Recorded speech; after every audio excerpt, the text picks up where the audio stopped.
Hello to everyone with me live or watching this recording later. Thank you so much for being here for the accountability webinar. My name is Kayla Priest, part of the CINC Live events team. Really happy to have you here. We're going to talk about accountability as a concept, but tie it into how it works well when you are working with teams doing lead gen online. So as you know, with CINC, we have your website where your leads and your past clients and your current clients can see homes that are available, but we're also generating leads for you. I'd say 9 times out of 10, we're also generating leads for you in addition to you doing your own lead gen yourself. But that is a lot different when we have the lead gen component, when we're doing accountability without lead gen. So that's going to be our kind of focus today, is how can team owners, site owners, and agents working on teams and working on sites, how can they work together for everyone to hold each other accountable? And I'm going to talk about what the differences between those two are when we get in there. I'm going to turn my fan on really quickly. It is getting very sunny in here today, and it just got really hot in my office. So, all right, let's talk about what does accountability even mean? Because we hear that word thrown around a lot. When I'm at CINC University, which is our live in-person 3-day training, or when I've even done some virtual trainings, I hear a lot of site owners, and we're going to talk about what a site owner and a team leader means, but I hear a lot of them say, I need to hold my agents more accountable. And then I ask, well, what are you trying to hold them accountable to? And then sometimes it's a mystery, sometimes it's really dialed in. So I see teams kind of be all across the board in terms of what they consider accountability to mean, and if they've ever actually even thought down and had a meeting with their teams to talk about what it should look like. So we're going to put together kind of all those details today. So what does accountability even mean? Because it is a puzzle, and it's only done, or it can only be put together when we work together. So when I'm going through the information today, I'm going to be looking at it from 2 different perspectives. And then I guess I actually have a third perspective as a CINC employee with the best practices and the things that I know to work. So really, we're looking at it from 3 perspectives today, but y'all will be looking at it from 2 perspectives. You are either here because you are a site owner or a team leader, and I'll be using those terms, names interchangeably. Site owners are going to be those people who literally get their card charged for their CINC account. They are the people who own the site. They are the people who have an account manager at CINC that they can speak to about their lead gen and their ad spend and their CINC platforms. And then they possibly could also be the team leader, or potentially a site owner has hired a team leader or an operations manager, someone to oversee team dynamics and oftentimes accountability. I'll be using that all interchangeably. For all intents and purposes today, it just means the person who is in charge. Then our other perspective is going to be agents and ISAs, and we can even, look at that also meaning anyone who helps the team run. So it could be admins, assistants, marketing people, because it all, again, is a puzzle that we all have to work on together. So those 2 perspectives are what I'm going to be using today. So site owners, team leaders, operations managers, I'll be using those pretty interchangeably. And then agents, ISAs, that's going to be anyone who is in production. So when I talk about what does accountability even mean, and I say it's a puzzle, we have to have site owners and team leaders holding the agents accountable. But a missing part of the puzzle often is that agents and ISAs have to hold the site owners and the team leaders accountable as well. So when I say that we're going to look at this from 2 different perspectives, that's what I mean. How do we hold each other accountable so everyone reaches their goals? Because there are both team goals that site owners and agents help to meet, exceed, but then each individual person has their own personal goals. So a site owner, outside of their team goals, they have personal goals. Maybe it is to get out of production. Maybe it is a dollar amount that they're making per year. Maybe it's to have a reserve account with a certain amount of money in it. Maybe it's to have a team a certain size so they can give all the day-to-day responsibility over to an operations manager or team leader and get even further out of production, out of the day-to-day decision making.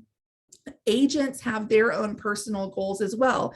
It could be, again, a certain number amount or dollar amount that you want to make per year. It could be tied into how many units you want to do per year, how many closings you want to, have per year.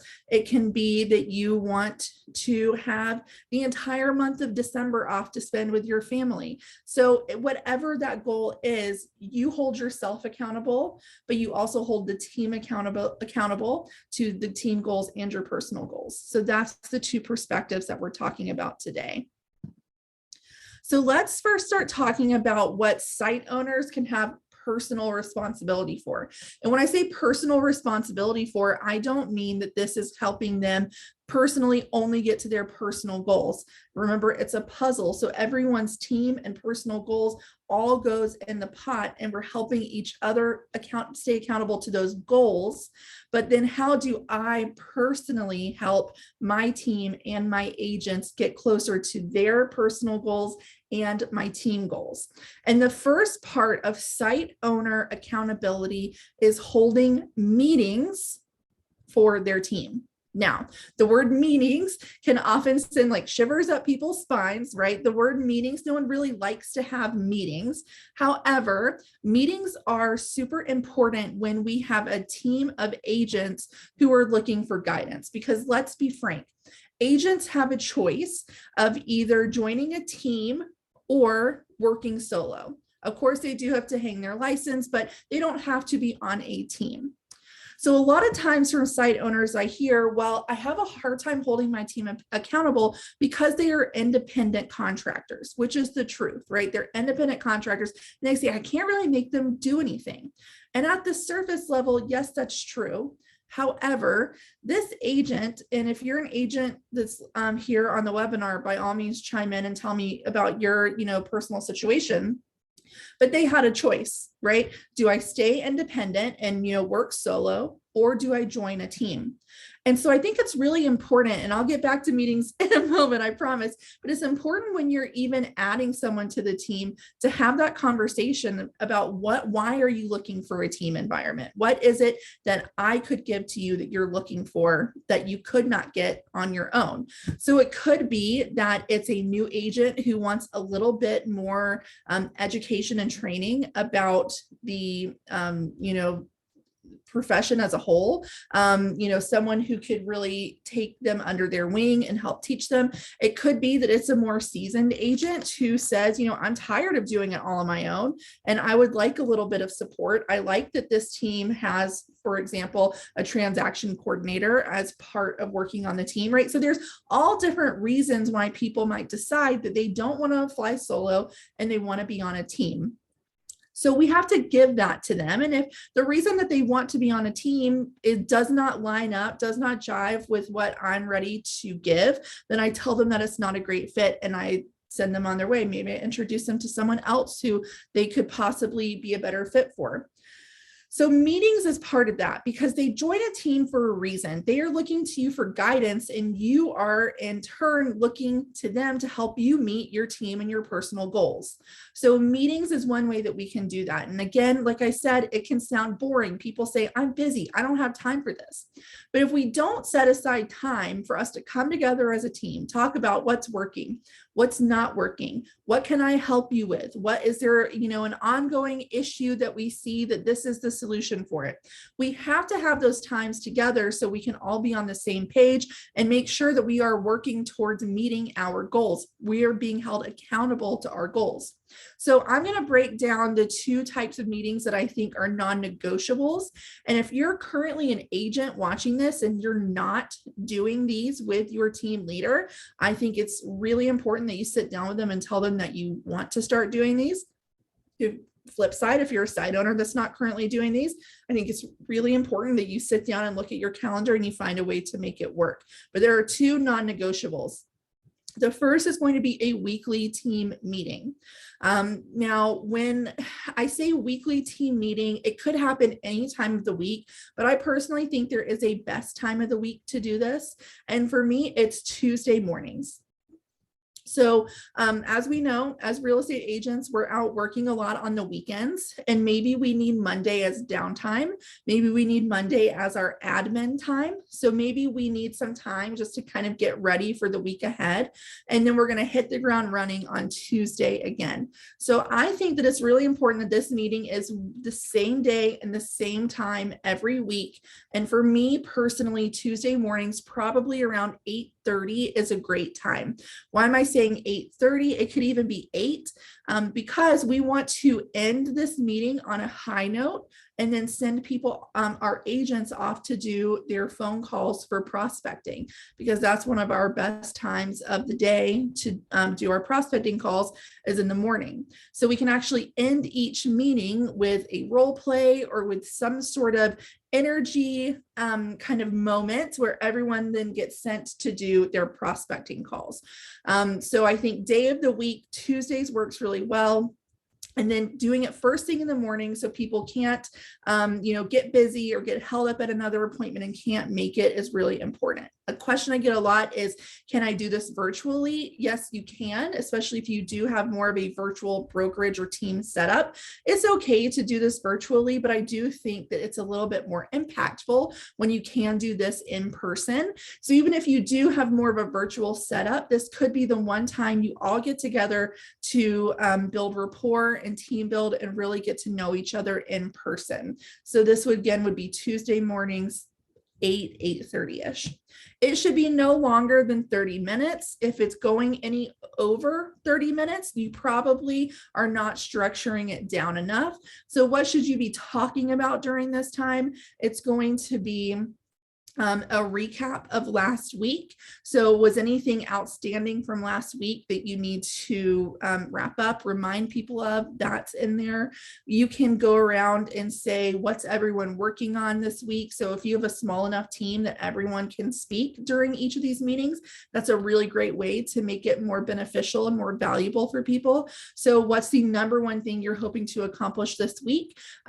Is there one thing that you need help on this week that afterwards you guys could get together and speak about? We're not necessarily trying to solve problems during this meeting, because that's when they can stretch out really long, but just I'm having an issue with XYZ. If anyone has any feedback on how they can help with that, I'm available, after our prospecting calls for us to chat about it.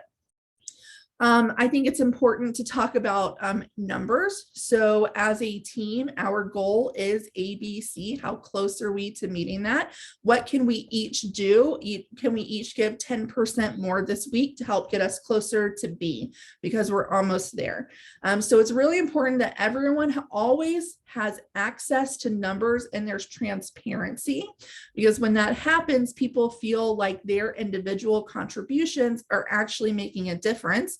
And when sometimes there's no transparency because we think, well, I don't really want them to know that, then at that point, you are not providing the second point on this slide, leadership to the team. So you have to be available for people to come and meet with you. You have to be available to give answers and advice and leadership. These meetings are, going to be really important, but it's also the time outside of the meetings where you are coaching your agents, where you're providing training to them, whether it's by you, someone else on the team, or an outside trainer, an outside person. You have to provide the leadership, or else the person might be better off on another team or even going solo. So why did they join the team? You have to provide the leadership. But I'm going to back up and talk about the second type of meeting that I think is a non-negotiable. And this is going to be a weekly one-on-one. So let's say I'm a team leader and I have a team of 10 agents. I'm going to be holding 10 weekly one-on-ones. So that's me and one other agent alone talking about their personal production one time a week. And I think that this works really well on Wednesdays. So we have our team meeting on Tuesday, and then on Wednesday, I'm going to block time to meet 15 to 20 minutes with each of my agents. Now, if you are a current team leader or site owner and you're thinking, I do not have time to do that, we can't do two jobs at once, right? So if you're in production and you also are a team leader, you're also a site owner, and you're thinking, I don't have time to do that, it might be time to decide, what do I want to focus on? Do I want to focus on my own production? Because maybe I'm not financially, available or ready to get out of production. Then maybe I need to hire a team leader who can take those duties over for me, or maybe even promote someone on the team to do that themselves. If you're thinking, I really want to get out of production, I would rather build my team, I would rather be a coach, then maybe we make it our 3 to 6 month plan on how we get out of production. We can't have two jobs. It's too hard to do both. So the one-on-ones can seem time consuming, but you can get them dialed in to your meeting about 15 minutes. And here's what we're going over in those 15 minutes. It is sitting down with the agent, and it could be pulling up a Google Doc, for example, because that's free, easily shareable. So you have access to it and the agent have access to it. Looking at last week's notes to say, what did we cover last week? Was there anything outstanding that we need to start on here? And then actually saying, how close were you to meeting your goals this week? So were those goals, and I'm going to talk in just a minute about how to find those goals, for number of phone calls made, conversations made, appointments set. Of those appointments set, how many showed up? Of those that showed up, did we either get the listing or get a buyer brokerage agreement set up? If they showed up, but we didn't get one of those, what was the outcome and why? Of the people that I was out showing, how many people are ready to write an offer, or how many did I get under contract? How many under contract do I have that are going to close, say like in my next 3 to 5 closings? So we're looking for the numbers of all those metrics that we're looking to hit to keep us, again, on track to the agent's goals and to our team goals. Because every time the agent hits a goal, the team also gets closer to their team goals. So we're looking for those numbers. Did I hit them all last week? Awesome. How do I do that again? Or how again do I get just 10% better this week? So maybe it's making a few more dials so I am able to set 2 more appointments. So we're really just looking at the numbers and saying, did I hit it? Did I not? If I hit it, how do I get 10% better? If I did not hit it, why? And as a team leader, then I'm asking, what can I do this week to help you hit those goals this week? And it's maybe providing some structure on more prospect calling. Maybe it's helping with scripting, because we're getting a lot of conversations, but we're not setting an appointment. So as a team leader, I'm looking at kind of that 10,000 foot view of, where's the link in the chain broken, and providing the help and assistance to get over that. So Alvin's asking, do I have an agenda for the one-on-one meetings? Not written, but that's something that I can look to put together. But really what we're looking at is metrics. Did I hit my numbers? And I'm going to talk about how we find those numbers in a moment. So metrics, did I hit the numbers? If I did, what did I do that I can replicate this week and maybe get, again, 10% better? If I didn't, why? And that's just self-reflection, right? Why is it that you were not able to meet them? What can we do to make that better this week? And how can I play a role in that? And then it's setting our goals and looking towards this week. So it's really, really easy in terms of structure, because again, it's just 15 minutes. Metrics for the past week. Did I hit them? Did I not? Why? What can I replicate? What do I change? And then what am I looking to do going forward for this week? Because remember, this is weekly. So you're only talking about the week past, and then how do I prepare for coming up? And Julie's saying she'd love an agenda too. I'll look at setting that up. I'm not sure how I would get it to everyone. So give me some time to figure that out, of maybe where I can host it on CINC community. But then Julie also asked, how do you figure out these numbers? We're about to talk about that when I get over to the agent perspective. Now, even though I'm talking about it from the agent perspective, this is something as a team leader that you can help your agents figure out, and you will probably need to help them figure it out. So let's, oh, really quickly, just wanted to reiterate, this is that easy schedule. Tuesdays at 8:30 is your team meeting. And then Wednesdays, it would be various because it's going to depend on how many agents you have to do their one-on-ones. If you did need to split it over a couple of days, I could see where maybe on Tuesday afternoon, you do a few, and then maybe Wednesday morning, you do a few. Just make it work for you. Now let's talk about it from the agent and ISA perspective, and let's talk about tracking. Tracking is how you're going to find those numbers. So I think a problem that I see a lot of both agents and team leaders have is just kind of picking numbers for metrics from thin air and just saying like, yeah, that sounds good, by saying like, oh, I think you should do 50 dials.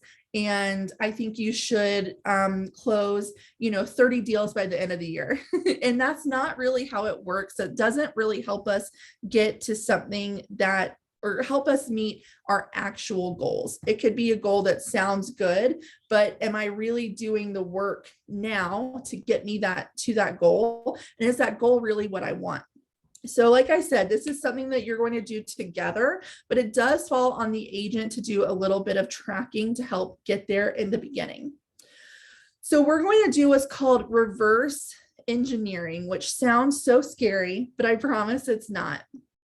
Basically, I need all the agents to think, what is my kind of money goal that I want to make by the end of the year?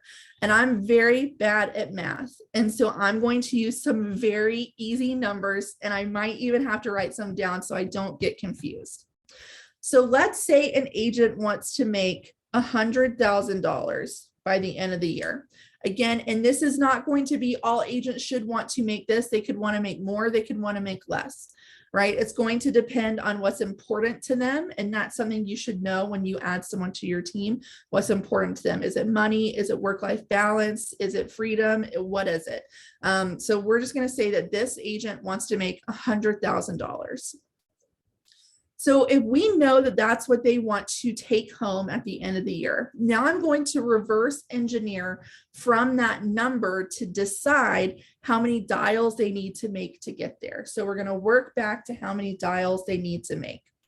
So we need to know, to reverse engineer, what the average commission check is per closing. And again, just so I can make sure this is a nice round number and it's easy for me, this is just an example. We're going to say that on average, the commission that they receive per closing is $10,000. So if they want to make $100,000,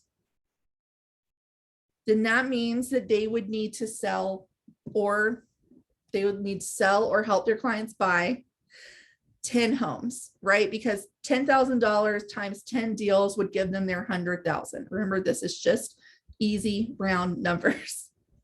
So if I know that they need to do 10 deals this year, how do they get to 10 deals? And that's when we have to have 30, 60, maybe even 90 days of tracking to really know their production.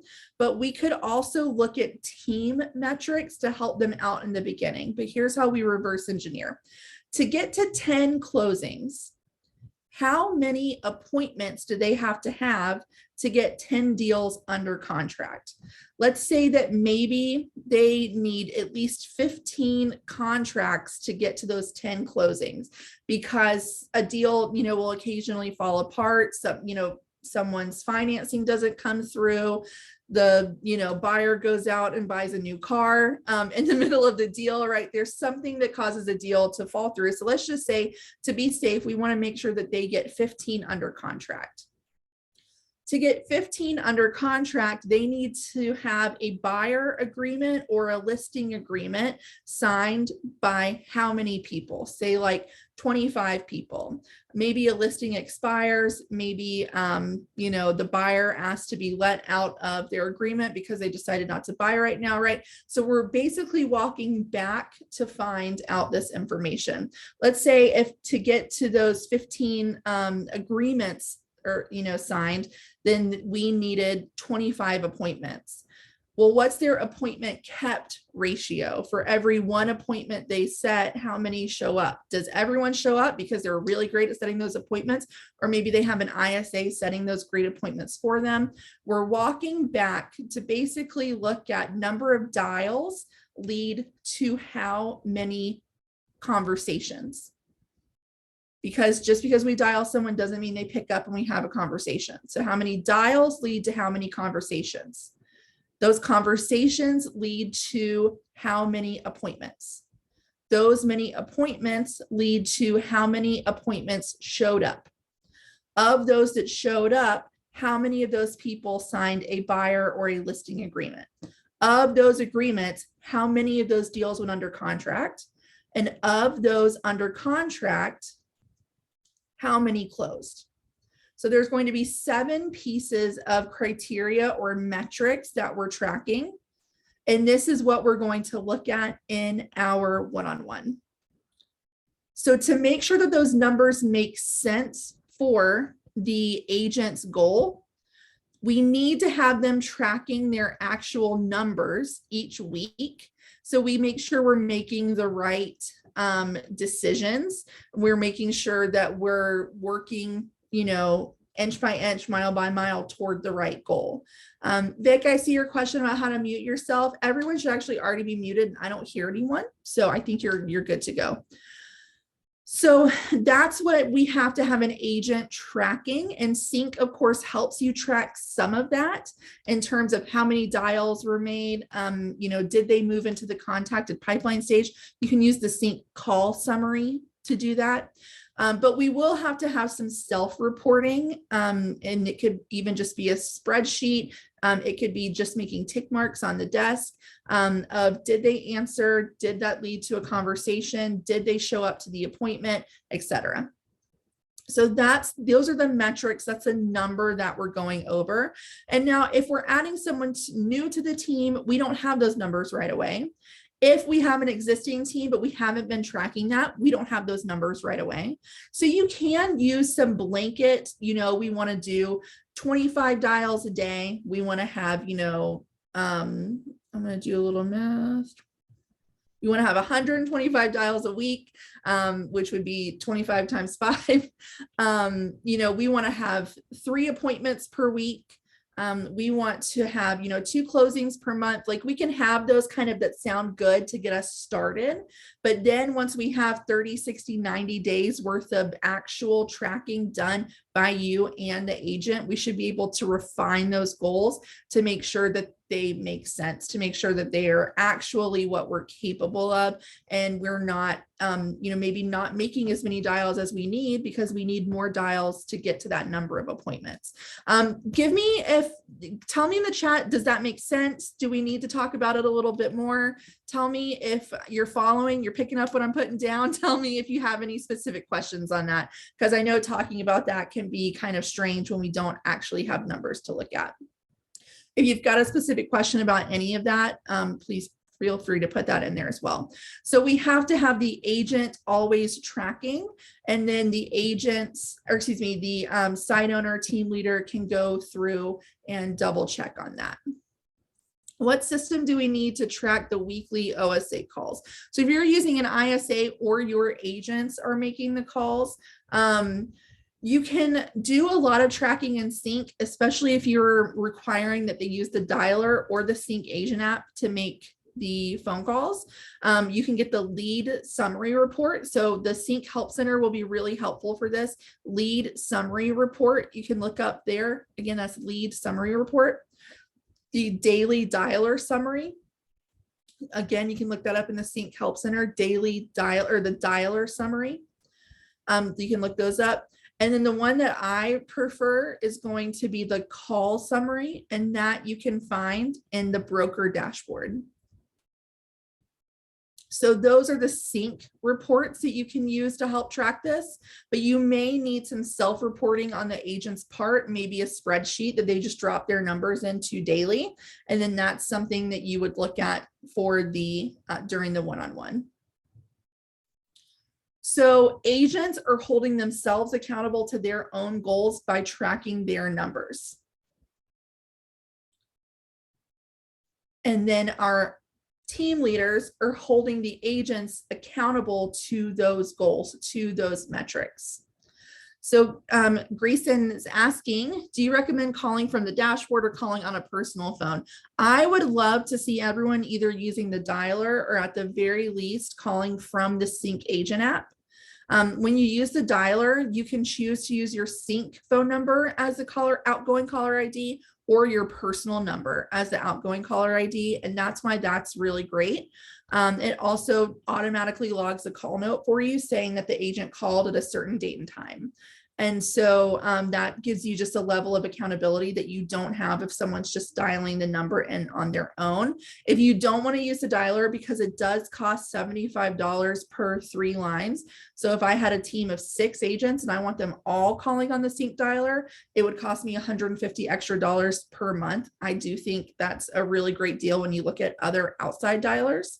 But if you just are not ready to make that commitment for that CINC dialer yet, then just make sure they're calling from the CINC agent app, because then you do get that accountability of just that kind of second layer of tracking.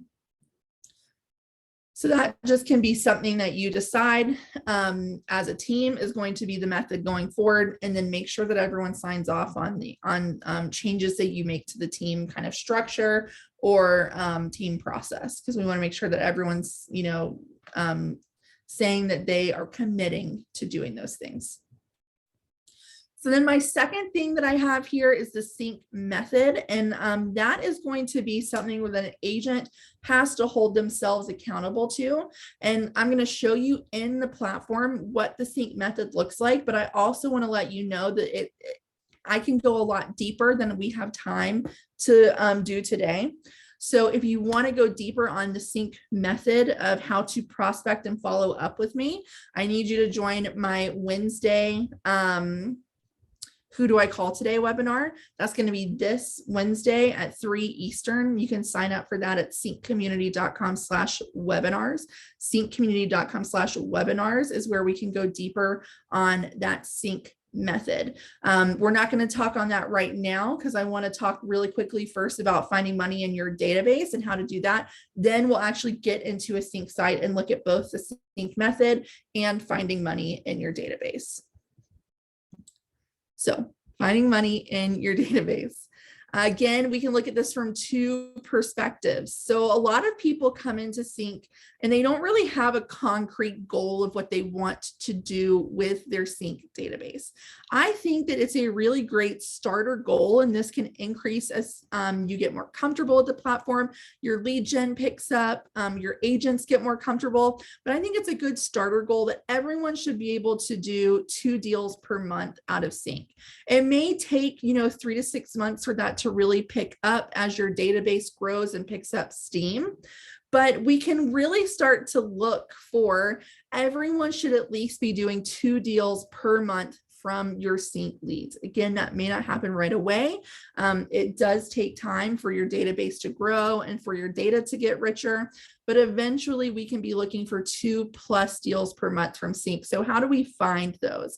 Agents, we find those by doing weekly pipeline and daily filter check. The daily filter check is a part of that CINC method that we'll look at together. The weekly pipeline check, we'll also look at that together. This basically is to keep our database clean. And when we keep our database clean and updated with all the information that we have, that is when as agents, we are able to find money by finding ready to go clients in our database. Team leaders, you find money in the database in your one-on-ones.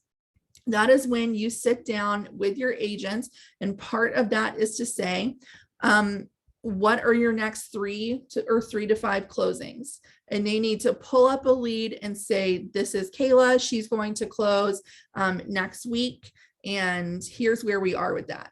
Do I need to help you with anything for that? No, it's all good. Perfect. Where are your next 3 paychecks coming from? If they don't have one, then that is sounding an alarm where there's some, again, link in the chain broken, where we're going to go back to the numbers because numbers don't lie. So if we don't have 3 upcoming closings, why? What link in the chain is broken? Again, is it we're not making the right number of dials? or maybe we're talking to a lot of people, but we're not setting appointments. Maybe when we do meet people in appointments, there's something off in our presentation. So where is that link broken? And it's your job as the team lead, site owner to figure that out and coach to correct that. So now let's take a look in the CINC dashboard, and I'm going to do really quickly the weekly pipeline and the daily filter check. So I'm going to go here. I thought I already had it. It's so hard to type and talk at the same time. My apologies. I thought I already had this pulled up. So let me just get logged in. This is just a training site that I'm going to pull up right here. So you may notice we also use it for testing. So you may notice that there's some like weird, a lot of bad contact information, a lot of weird names, just because this is just for testing and training. As for example, Jonathan's test lead here. So let's take a look really quickly at that CINC method that I mentioned. The CINC method is actually a lot larger than this, but this is the CINC method to prospecting and following up. This is also the daily filter check that I mentioned. So this is what agents can do to prospect and follow up. This is what I go in depth on the first Wednesday of every month in our Who Do I Call Today webinar. That's first Wednesday of the month at 3 Eastern, or you can watch a number of recordings on cincommunity.com/recordings. So when it's time, let's say it's Tuesday, for example, we just finished our weekly team meeting, and now we're all breaking and going to do our morning prospecting calls. What do I do during that time? Who do I call today? Which is where the name of that webinar came from. We're going to head into saved filters. And we're going to be doing our prospecting out of our P filters, prospect P filters. And we're going to be doing our follow-up out of our F filters, follow-up F filters. So in other words, our P filters are going to help us prospect, make sure that we're calling the right people at the right time. As agents, we have a tendency to say, oh, well, they just registered a few minutes ago. Maybe they don't want to be bothered. And that's the wrong mindset to have. If the lead is in the P filters today, that means I call them today. Because I might be calling people pretty often, especially in the first couple of weeks that they're on the site, that's why we recommend not leaving a voicemail right away, because that can be a lot. And also we're finding that more people are not checking voicemail very often. So you're not really going to be getting that many calls back from that. And they can also give them the ability to screen our phone calls when we're calling back. So again, I go much more in depth on why we use these filters, what they all mean on the first Wednesday of the month, Who Do I Call Today webinar. But essentially our daily filter check is going to be making our calls from our P filters in the morning and in the afternoon. And then finding a time that we also time block to do our follow-up throughout the rest of the day. So prospect and follow up, that's the prospecting CINC method, the follow-up CINC method, and our daily filter check. Now, I also mentioned that we would do a weekly pipeline check, or basically a weekly database cleanup step. This is something that you can also do during your one-on-one. Or this is something that agents can do on their own. Now, I'll also give a note here. If you are an agent watching this and your team lead is not interested in doing any of this, or they're not implementing any of this, you can do any of these steps we've been talking about on your own. You are not required to do these with someone else. This would be helpful to a solo agent as well.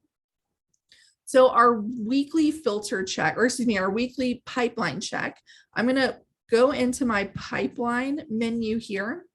As you can see, we have all the steps of our pipeline from no stage set all the way to sold. This is a test. We're going to ignore that.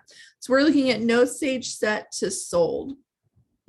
So I'm just going to click through these weekly and look to see, we're going to kind of spot check to see, does anyone look out of place?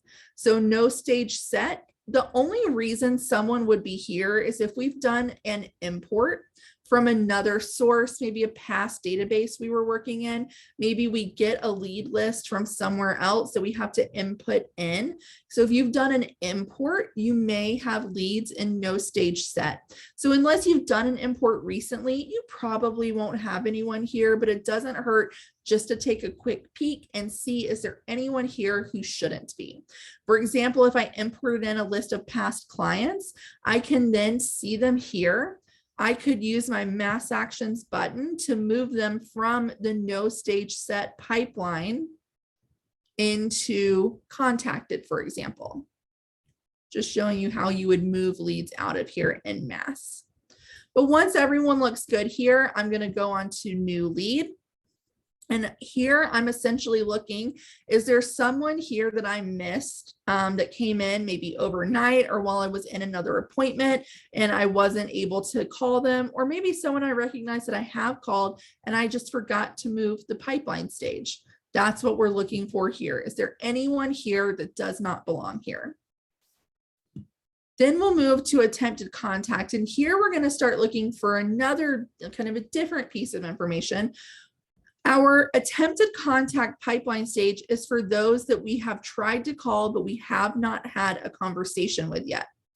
What that means is that I have no other thing to do with this lead except for continue to call them.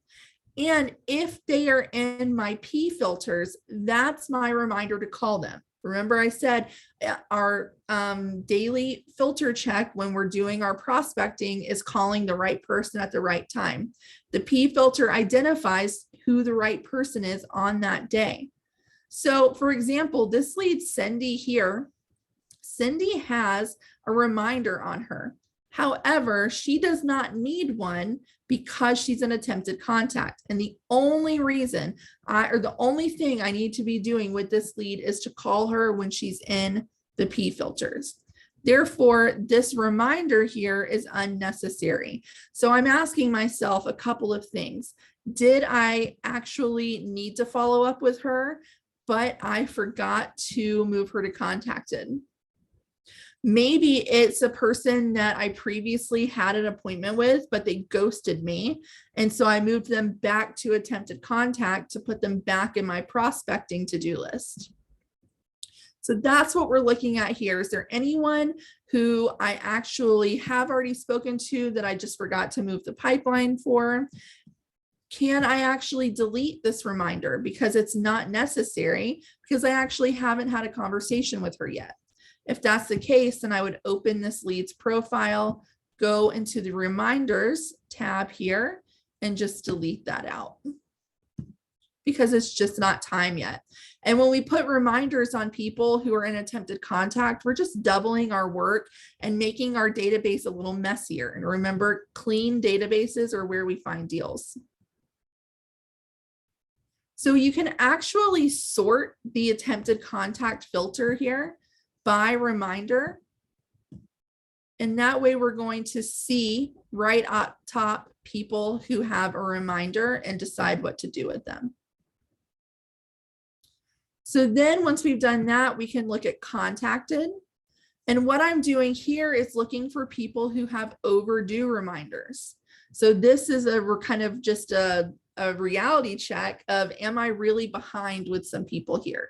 And we can see that we do have some overdue reminders.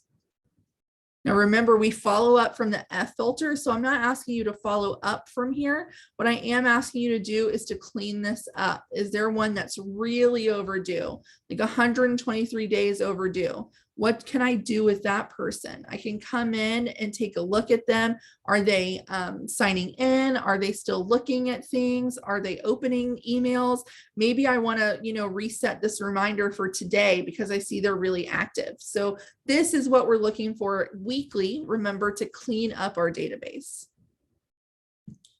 Then these next ones will go a lot faster. Appointments set, what I'm checking for here is essentially, is there anyone here that actually is under contract or showing that I need to just move forward? Is there anyone here again who ghosted me that I maybe want to set back to a different pipeline stage?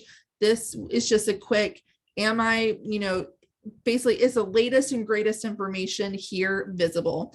In other words, if you win the lottery and you went on vacation for the next month, would whoever is assigned your leads in your absence going to be able to log in and see the latest and greatest? Showing, again, was I previously showing someone who decided they needed to wait? Maybe they took their house off the market so they can list it later in the year.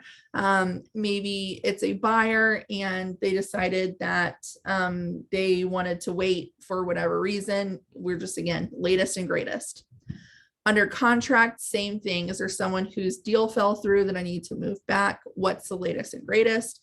And then sold. This is kind of a really quick check. I would think I'd be checking to see, has someone in the sold pipeline recently logged in? Maybe I need to call them and just check in, see what's going on. Or you can also just take a look here and say, like, do I need to send out a card to these people or follow up with them, or whatever that may be. Again, I'm doing this once a week. You can do this as part of your one-on-ones. I wouldn't necessarily do this as part of every one-on-one. I'd say maybe once a month or so, because it could stretch that out into a little bit of a longer meeting time. But this is something that agents can always do at any time on their own. And keep in mind, as a team lead, a site owner, you can also do this as just kind of a spot check for your agents. So if I have any questions on that process, please let me know. Otherwise, we are going to start wrapping up. So if you have questions on any other information that we covered, now is the time. I'm going to do a quick scroll through the chat and just make sure I haven't missed anything. One thing I will say, I need to find out how it was just the best, easiest way for me to get maybe a meeting agenda put together and shared with everyone. So if you were interested in that and you're still on the call, will you just put like a yes in the chat for me, just so I can see who might want a follow-up on that? I'm going to write down. Alvin is a resounding yes. And then who was my other? Julie. So if I can get that put together and potentially sent out to maybe everyone who was on today, then that would be great. I just need to pull that from Zoom and just see what, again, the easiest way for that to go. So it looks like we don't have any other questions. Thank you so much for being here with me today. Let's see. Oh, we were able to do it in under an hour, so I'm glad I'm able to get you out and back a part of the rest of your day. I will be back on this Wednesday because it's the first Wednesday of March. I can't believe it's almost March already, for our Who Do I Call Today webinar. But just a reminder, you always have access to the recording gallery on cincommunity.com. Again, that's cincommunity.com/recordings. And then you can also sign up for the live sessions here as well, cincommunity.com/webinars. We do have a handful of tickets left to March CINC University as well. We're in Phoenix, and then in April, we will be in the St. Pete, Tampa area. So you can find all of that information out here at cincommunity.com/CINC University. And then, of course, I really hope that you'll join us at Summit in October. That is going to be here in Atlanta, and we're really excited to see everyone in person again. And we just have a really fun agenda that we're planning right now and will be released soon. So I hope you'll consider just coming to join us sometime in person, because I love getting to meet everyone outside of the screen. All right, I think that's it, everybody. Again, I appreciate your time. If you have any questions at all before our next webinar, please remember to get in touch with our CINC support. You can always find their information in the upper right corner of your platform, and they are always there to help. And they can also send questions my way if necessary. So have a great rest of the day, a great week as well. And hopefully I'll see you on Wednesday, if not some other later time. Bye, everybody.